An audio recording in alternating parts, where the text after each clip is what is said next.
Salut, să vă prezint unboxing la un bridge SLI de la MSI. Cam așa arată cutiuța. Avem prezentat discret bridge-ul. Ne spune că este SLI și scrie two-way SLI. Să vedeți, scrie SLI. Haideți să facem pachetul.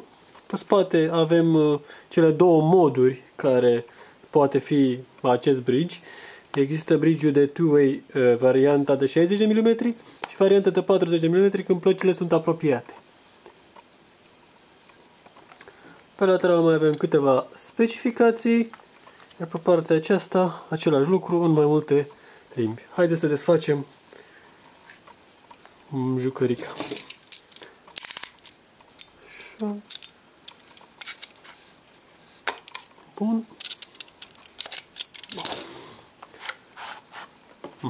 Cam așa arată. E împachetat frumos, chiar foarte frumos. Am o bucată de așa plastic și bridge-ul în sine. Hai. Da? Este împachetat în spumă, se vede. Și acesta este bridge. Este un bridge solid. Dacă pot să-l focalizeze camera, focalizează. Această parte se iluminează, deci sigla MSI și sigla de Gaming Series.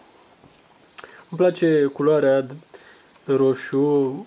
Este, dacă se vede, perlat. Foarte, foarte interesant. Și este un bridge solid. Cam așa arată pe spate. Avem renforțări la conectori, renforțări metalici. Fel și în partea asta.